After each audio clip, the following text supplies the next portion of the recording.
રાજ્યમાં સામાન્ય માણસની સાથે સાથે ખેડૂતોની સ્થિતિ પણ કફોડી છે। જો ખેડૂતોની દેવા માફીની વાત કરવામાં આવે, ગુજરાતના ગામડામાં રહેતી વસ્તીના 67% લોકો ખેતી સાથે સંકળાયેલા છે અને રાજ્યમાં આશરે 48.85 લાખ ખેડૂતો છે, જેમાંથી 37.21 લાખ ખેડૂતો દેવાદાર છે, જેમના માથે કુલ 62,682 કરોડનું દેવું છે।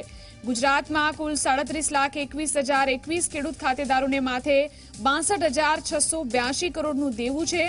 ખેતી માટે રાજ્યના ખેડૂતો વિવિધ બેંકમાંથી લોન લેતા હોય છે, જેથી રાજ્યમાં ગ્રામીણ બેંકમાંથી લીધેલી લોનની વસૂલાતની ટકાવારી 84.89% છે અને જેમાંથી 15.11% ખેડૂતો લોન ભરી શકતા નથી।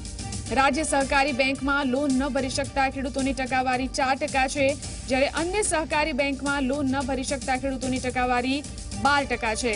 દેશભરના ખેડૂતોને ખેતીનો ખર્ચ ભારે પડી રહ્યો છે, જ્યારે ખેત પેદાશની આવક મળતી ન હોવાથી ખેડૂતો લીધેલી લોનના હપ્તા ચૂકવી શકતા નથી, જેથી ખેડૂતો આત્મહત્યા કરવાનું પગલું લેતા હોય છે।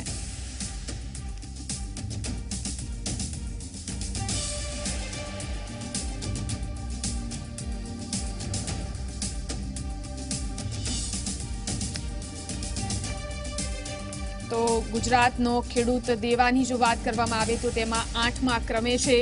ગુજરાતમાં ગામડામાં રહેતી 67% લોકો ખેતી સાથે સંકળાયેલા છે અને તેમાંથી ખેડૂતોની સ્થિતિ કફોડી છે। 48.85 લાખ જેટલા ખેડૂતો છે રાજ્યની અંદર, જેમાંથી 37.21 લાખ ખેડૂતો દેવાદાર છે।